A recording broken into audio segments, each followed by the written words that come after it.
Estamos de volta com a Cultura em Movimento.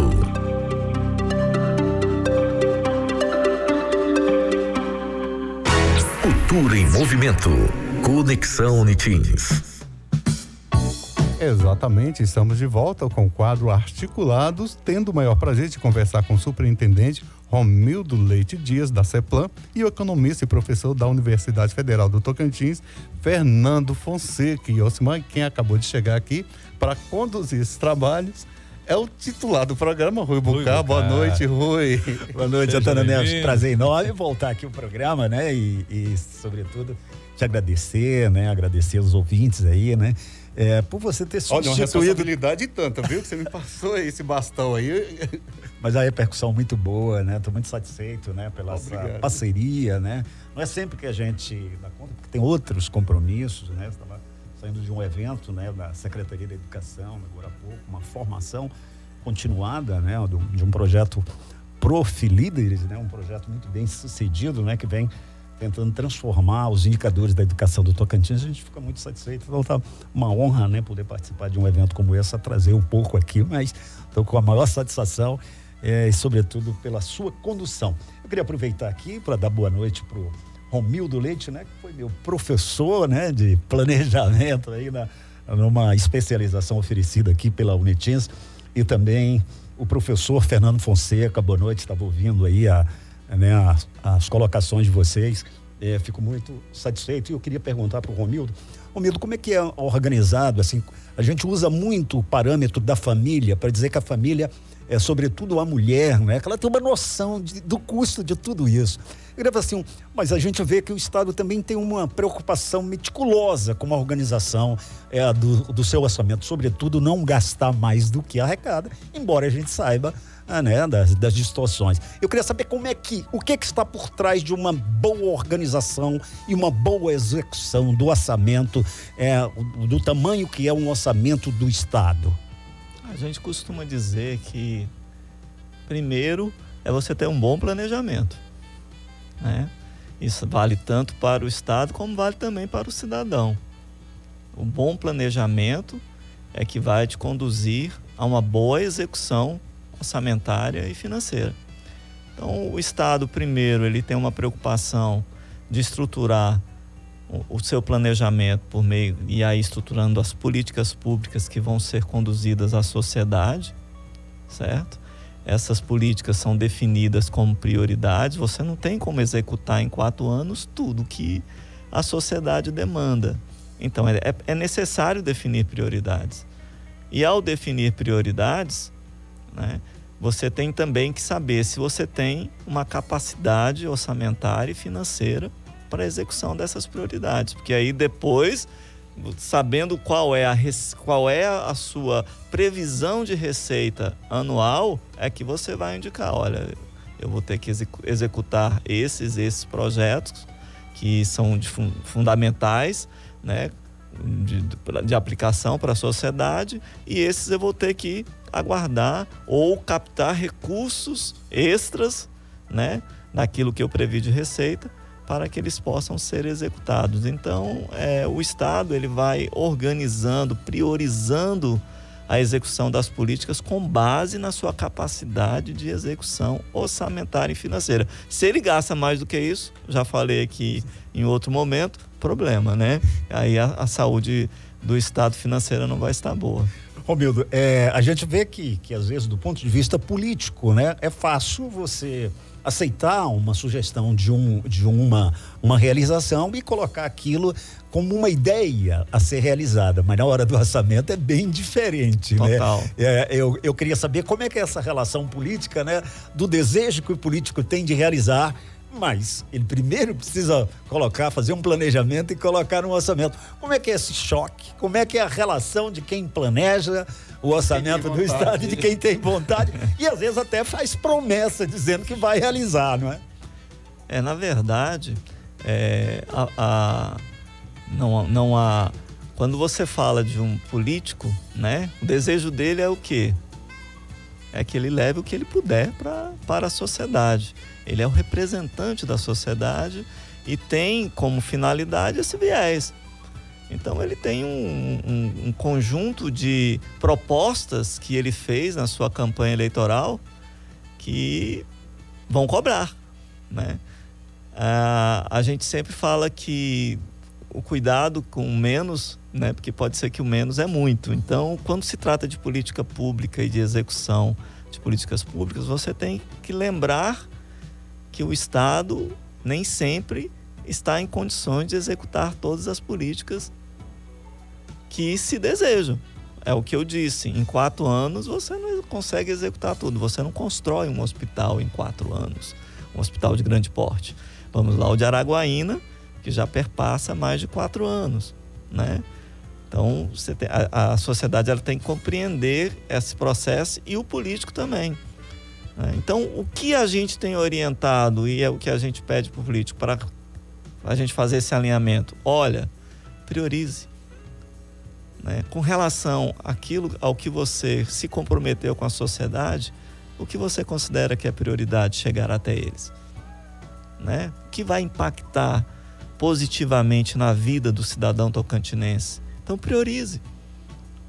E isso tem acontecido no Estado de uma maneira geral. A gente, por exemplo, foi ao Jalapão, eles priorizaram a rodovia pavimentada.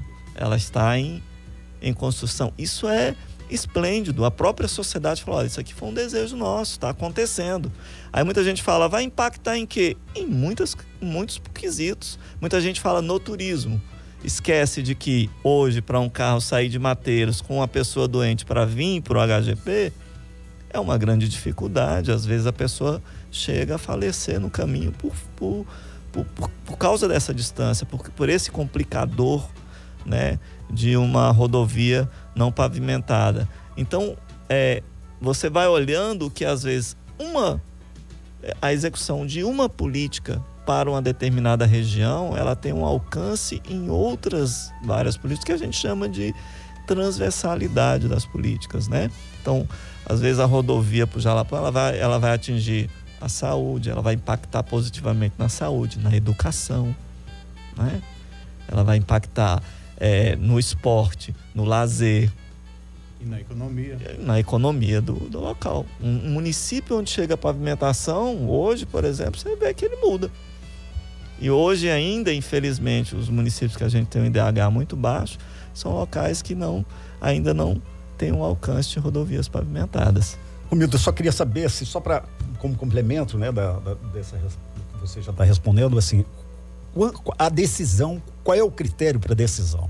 A gente sabe, tem um interesse político, tem a vontade, tem a cobrança da sociedade, mas como se define, quais são os critérios técnicos para se dizer que o recurso, porque qualquer grande obra, ela precisa de todo um estudo para comprovar que ela é viável. Viável não só porque tem dinheiro, mas ela é viável se ela vai dar conta de dar uma resposta social, uma resposta econômica, né? Pelo valor dela, se ela vai corresponder. Eu queria saber quais são os critérios para que a população também possa saber, né? Na hora de solicitar, na hora de intervir, de ajudar a elaborar o orçamento, né? Claro. Na verdade, é feito um estudo, né? E é um estudo com relação a quais são as receitas que vão entrar no Estado em um determinado período, naquele ano, né? É feita uma previsão de receita. Esse trabalho é feito com a Secretaria de Planejamento e a Secretaria de Fazenda, conjuntamente, os outros órgãos. E essas receitas, elas são estruturadas por fonte, né? Aí entra uma receita de capital e uma receita de custeio, né? Que a gente sempre trabalha nesses dois viés. A partir daí é que eu demonstro a minha capacidade de execução de políticas. E aí eu tenho X recursos para custeio, e aí eu ainda tenho as questões legais, que eu tenho que cumprir 25% da educação, né? O orçamento tem que ter 25% da educação. O Estado ele tem que cumprir com 12,5% para a saúde, né? 0,5% para a cultura, e aí vai. Então você tem umas obrigações legais e tem a questão pessoal, de pagamento daqueles que conduzem a máquina pública, né? A partir daí você vai definir, então, olha, o meu orçamento é comprometido no custeio com X, eu tenho Y para investimento. A partir daí, desse momento é que você conversa com toda a área política para dizer, olha, o que nós vamos executar com esse recurso que nós temos em mãos. Pagamos energia, água, telefone, os 25% da educação e aí por diante, os 25% da educação. O que nós vamos fazer agora?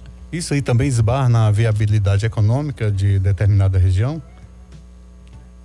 Também é feito um estudo, né? A questão de viabilidade econômica, a gente tem hoje na Secretaria de Planejamento um setor voltado para estudos da área econômica. Inclusive o professor tem vários alunos dele lá que são nossos estagiários, né? Nos auxiliam lá nesse processo. Então é feito um estudo por região. Por exemplo, a gente sabe que tem alguns municípios no Tocantins, é uma dicotomia. Você vai ter município que tem um PIB alto e o IDH baixo, ou seja, a renda... Vai ter que cruzar esses dois, econômico e social. Isso, e aí você tem que fazer uma análise do porquê que a renda lá está tão concentrada, porque se ele tem um PIB alto e um IDH baixo, significa que ela está concentrada em poucos. Então, qual é o trabalho que tem que ser desenvolvido, né? A população daquele município, ele está sem qualificação para ocupar os empregos que são ofertados, né, pelas empresas que ali estão, ou seja, do agronegócio, da indústria, o que for. Então, é um estudo que é feito, né? A mesma forma, a gente também estuda regionalmente o que é melhor para aquela região, porque às vezes a gente pensa que sabe o que é melhor para a nossa região. E nem sempre é real. Porque quando você vai olhar os indicadores sociais, econômicos e aí por diante, saúde, você começa a perceber que existem algumas deficiências que elas devem ser supridas imediatamente. Não estou falando de imediatismo, mas que devem ser olhadas com mais carinho. E aí, às vezes, a sociedade está pedindo uma coisa que, na verdade, vai impactar muito pouco para ela no sentido de desenvolvimento social, econômico, né? E até mesmo na área ambiental. Então, cuidado que se tem. Mas o viés em si, para você dizer para um político onde ele pode executar, é quando você tem ali a sua previsão de receitas. A receita vem de diversos viés, né? Aí vem todos os impostos que são pagos, né? E a partir daí você tem os repasses da União, que são encaminhados para o Estado. E o trabalho depois é estruturado para a execução das políticas. Quando o consumidor sai de uma determinada cidade e compra na outra cidade, isso também acaba impactando aquele local onde ele vive? Totalmente. Impacta, né? Quando eu saio do meu município para comprar em outro, eu estou com certeza eu estou aumentando a riqueza para aquele outro município, né? E posso estar tirando o emprego de uma pessoa, né? Se for um mercado, por exemplo, eu posso estar tirando um emprego de uma pessoa que poderia estar ali para atender. Isso. Bem, aqui tem um dado, né? Mas também, só uma coisa, mas também tem que compreender, às vezes, a capacidade de execução financeira de cada um, né? Tá certo. Aqui tem um dado aqui do Datafolha, né? Que é um instituto da Folha de São Paulo que estuda sobretudo o comportamento, né, da população. Diz que metade dos brasileiros não investe, né? A caderneta de poupança continua sendo o principal investimento do brasileiro, considerando apenas esse percentual da população investidora. Esse percentual que investe na caderneta de poupança é de 68%. Eu aproveito aqui para perguntar para o Fernando uma pergunta, né, que vem aqui da nossa ouvinte, Andréia Dias. Professor Fernando, você pesquisa economia e pobreza, uma família que ganha mal o seu sustento, como planeja o seu futuro? Essa é uma pergunta que é difícil, né, de responder até academicamente, dado eu já tenho uma experiência nos assentamentos rurais de extrema pobreza. Isso faz parte da minha tese. Hoje eu trabalho com as famílias vulneráveis nos lixões do Tocantins. E é difícil porque, veja só, existem os laços financeiros informais da pobreza. O que significa isso? As pessoas que vivem em extrema pobreza, existe uma outra economia informal. As pessoas não estão bancarizadas, digamos assim. Elas só utilizam o banco, muitas vezes, para adquirir o Bolsa Família. Então, existem laços entre a comunidade financeira. Então, você tem escambo, por exemplo, né? As pessoas atuam a partir do meio de troca. Você tem agiotas, por exemplo, também nesses lugares. A poupança, uma das perguntas que eu fiz na tese, uma pergunta muito simples. Os pobres poupam? Para o senso comum, não, os pobres não poupam, porque não tem dinheiro. Mas quem disse que não tem dinheiro? Quem disse que não tem capacidade para investir, para poupar? Tem. Só que é uma economia informal que está fora, né, do sistema financeiro nacional. Então, por exemplo, nos assentamentos rurais, a compra de animais de médio porte é uma poupança. Então, quando você pergunta para o cidadão, por que você comprou? Porque eu estou pensando lá na frente, se tiver algum tipo de emergência de saúde, eu comprei justamente porque na hora eu posso vender. Então, existe um outro tipo de liquidez, um outro tipo de situação. E aí, nesse sentido, é importante, essa pergunta é muito relevante, porque é importante que a política pública, ela venha de baixo para cima. Ou seja, se eu não entender essa economia informal, esses laços financeiros da pobreza, não tem como fazer política pública de cima para baixo. Se eu não entrar, a economia comportamental tem essa questão experimental. Eu preciso fazer pesquisa de campo para entender como as pessoas se comportam, tomam decisões financeiras, porque eu não vou entender fazendo uma política de cima para baixo. Então, essa é uma questão que ainda nós estamos discutindo e que, na verdade, esses laços financeiros informais, eles são importantes justamente para que possam inserir essas pessoas no mercado financeiro, ou seja, para bancarizar essas pessoas. Quer dizer, a partir de empréstimos, pequenos empréstimos. E as pessoas poupam, só que elas não poupam nos bancos, tá? Pelo menos as pesquisas que eu fiz, as pessoas, elas poupam em casa e quando tem situações de parentes envolvidos com álcool e droga, elas poupam nos comércios da localidade, entende? É a mãe que recebe o Bolsa Família e que não vai levar todo o dinheiro para casa. Então ela coloca o dinheiro lá no comércio com uma senhora, com um senhor, para poder depois buscar em situações de emergência. Então é uma outra economia que realmente é interessante, mas que não é tão evidente assim para os políticos, né? Os gestores públicos. E os bancos também não se interessam, né? Não criam uma forma de absorver, né? Também é recurso, né? Que poderia ser poupado e poderia estar a serviço, né, na construção da riqueza do país. Nesse caso não há muito interesse, não é? Sim. Tem um livro chamado Economia dos Pobres, que é de dois autores que foram premiados em economia, prêmio Nobel. Então, veja, de Banerjee e Esther Duflo. Eles pesquisam justamente na Índia, né? Foram premiados, mas eles pesquisam há muito tempo essa economia informal, os laços financeiros da pobreza. Então, como é que você vai combater pobreza sendo que você não entende esses laços financeiros? E aí também nós estamos falando dos interesses dos bancos, que também não estão interessados em saber como a economia dos pobres funciona. Então, é uma pesquisa recente no país, né? Mas que é importante para os gestores públicos olhar com mais cuidado essa situação financeira, esses laços financeiros da pobreza. Tá bem. Só continuando a pergunta, tem mais uma pergunta da Andréia. Sobre os programas sociais, como eles contribuem para o orçamento das famílias de extrema pobreza, né?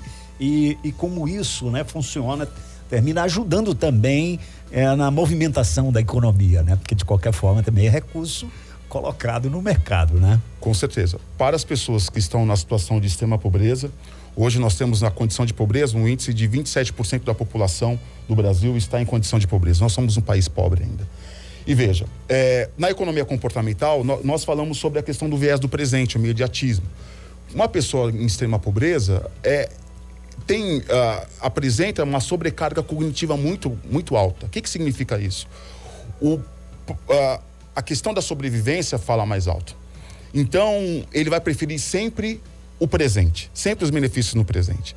E nesse sentido, nós chamamos que essa sobrecarga cognitiva faz com que as pessoas, elas não consigam, as pessoas que estão em situação de extrema pobreza, pensar em coisas mais importantes, como saúde, educação, enfim, saneamento básico, porque as pessoas estão numa situação de extrema sobrevivência, né? Então, justamente, de extrema pobreza para sobreviver.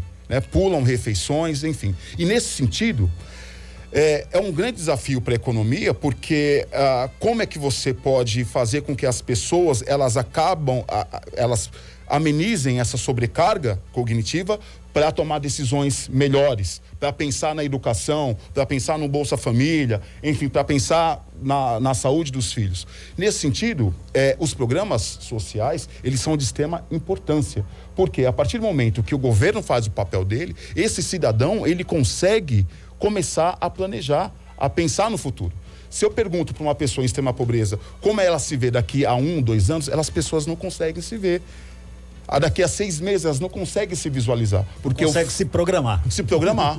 A vida delas estão voltadas para a sobrevivência. A partir do momento que você tem a inserção dos programas sociais para aliviar essa sobrecarga financeira da pobreza dessas pessoas, as pessoas conseguem, de alguma forma, fazer os planejamentos, poupar, enfim, sair daquela condição de pobreza. Essa é uma das... Claro que isso não vai erradicar a pobreza de uma forma geral, mas existem elementos e trabalhos empíricos que corroboram para essa tese dos programas sociais que são importantes. Agora, essas pessoas, elas se tornam também mais vulneráveis, professor, principalmente a golpes, a tudo aí, a promessas, a tudo, como lidar e orientar também essas pessoas para vislumbrar também um futuro melhor. Nesse meu trabalho de campo, eu falei para vocês dos agiotas, também tem os juros são muito mais altos, por isso que essas pessoas, elas têm capacidade para poder pagar os seus financiamentos, para poder pagar se fossem bancarizadas, certo? Além disso, essas pessoas em estado de vulnerabilidade, tem uma série, eles incorrem, quer dizer, eles são afetados por uma série de golpes e fraudes. Primeiramente, eu também verifiquei pessoas que os benefícios sociais são desviados. Supostos advogados que vão nesses assentamentos ou nos lixões, dizendo que vão aposentar as pessoas ou que vai receber benefícios e somem com os documentos. Outra coisa também que eu acabei verificando nessas andanças, a venda de remédios do SUS por supostos assistentes sociais. Entende? Então, a exploração da exploração na extrema pobreza. Sem falar das fraudes, dos incêndios criminosos, enfim, da exploração de madeira ilegal, enfim, uma série de problemas esses pobres enfrentam, mas que também é uma armadilha da pobreza, né? Então não consegue, mas assim, e aí quando acontece esses eventos, você tem ali a armadilha da pobreza, as pessoas não conseguem sair daquele estado justamente por conta do ambiente em que elas vivem e por conta da falta de Estado. Bacana, eu queria perguntar para o Romildo, Romildo, o Estado tem uma taxa de crescimento da economia acima da média nacional. Eu queria saber como é que é o planejamento do orçamento, assim, com mais recursos, né? Recursos próprios, né? Muda os critérios, fica mais tranquilo para planejar aquilo que a população já vem pedindo há muito tempo. Como é que é a decisão de vocês que trabalham com esse planejamento? Na verdade, quando você tem uma boa situação de saúde financeira no estado, tudo fica mais fácil, mais simples para tomar decisões, né? Quando você tem um orçamento que já está todo comprometido com dívidas passadas, é mais complicado. Isso também, né, professor, equivale para um indivíduo, uma família. Então, o Estado é a mesma coisa. O passado nosso a gente estava com muito comprometimento orçamentário que não possibilitava você fazer um planejamento de investimentos futuros. Nós chegamos a ter aí, em períodos de elaboração de PPA, de LOA, 1%, a capacidade de 1% de investimento. É muito pouco, não é? Você vai fazer o que com 1% de investimento no orçamento? Nada. Praticamente nada, né? Quando você trata o Estado de uma forma mais equilibrada financeiramente, não criando dívidas, né? Comprometendo o Estado com dívidas que você não vai ter capacidade de pagar, aí aumenta-se também a capacidade de investimento. Aí você pode pensar em levar para a sociedade, conduzir a sociedade as políticas públicas devidas. Então, o processo é o que hoje?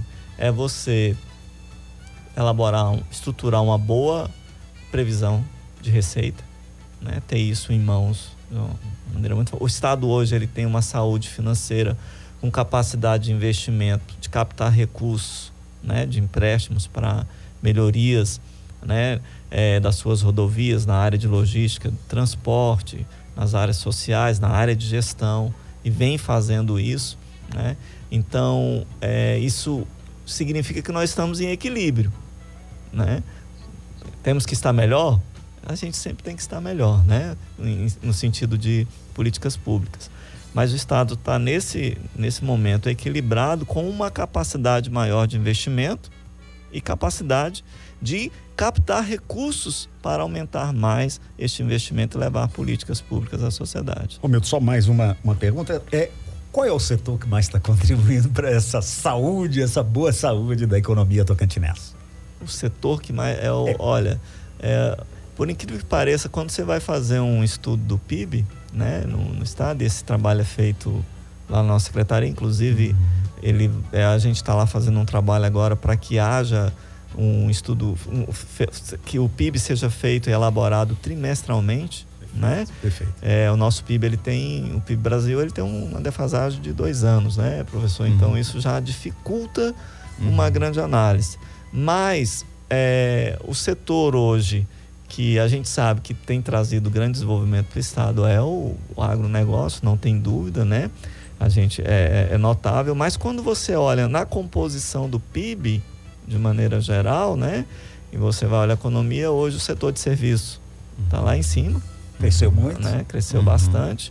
E é óbvio que aí você tem dentro do setor de serviço a composição da administração pública, que é que carrega, né, bastante esse processo, esse trabalho do PIB, mas a gente vê que o Estado ele é pujante em vários setores, mas o setor que a gente vê que vem crescendo, trazendo algumas riquezas hoje para o Estado, sem dúvida nenhuma, é o agronegócio. E quais os segmentos que a gente pode imaginar aí que tem projeção de crescimento futuro?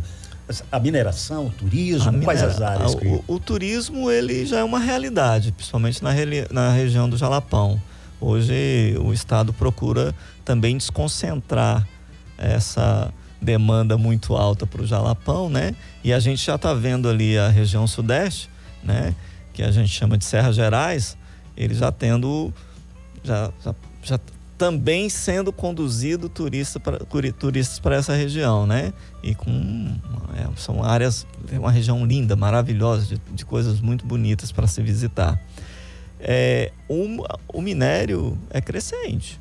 Você está vendo aí uma empresa muito grande chegar em Monte do Carmo, você está vendo lá em Almas, né, a extração de ouro pela Áurea, e a gente vem observando que outras áreas são de interesse de grandes empresas que querem vir para o Estado para fazer essa exploração.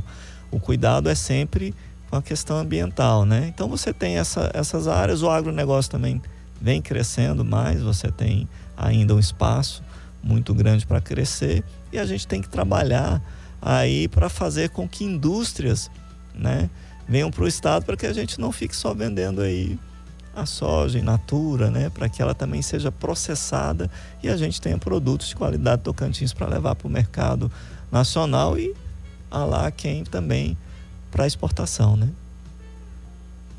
Você. Quando ele falou ali na exploração de ouro e também do agronegócio, mas no agronegócio também, isso ele oferece também vantagens, né, para o agro se instalar. Ele tem aí uma isenção de vários impostos aí. Como isso é calculado? Eu não saberia te explicar, mas na verdade você tem a Lei Candir, né? Que é a Lei Candir já faz justamente já diminui bastante a carga de impostos para o pessoal do agro. Então é nesse sentido aí que o setor de serviços aparece no PIB.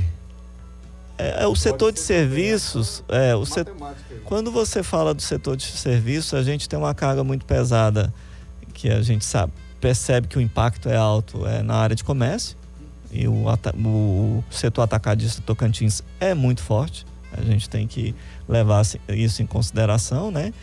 Então, você não pode desconsiderar isso. A gente não está dizendo que o agro não produz emprego, mas não é na mesma capacidade ou proporção, né, que produz uma área de comércio, uma indústria, né, um setor de transporte e aí por diante. É claro que tem a geração de empregos indiretos que estão ali ligados, mas não tem a mesma proporção. Antônio, são 19h04, nós vamos para o intervalo, vamos né? pro intervalo. Tem música aí, Alcimar? Roda a música antes do intervalo ou depois? Vamos lá, fica à vontade. Então vamos aí com o Tim Maia, Não Quero Dinheiro, Eu Só Quero Amar. Só o Tim Maia que canta.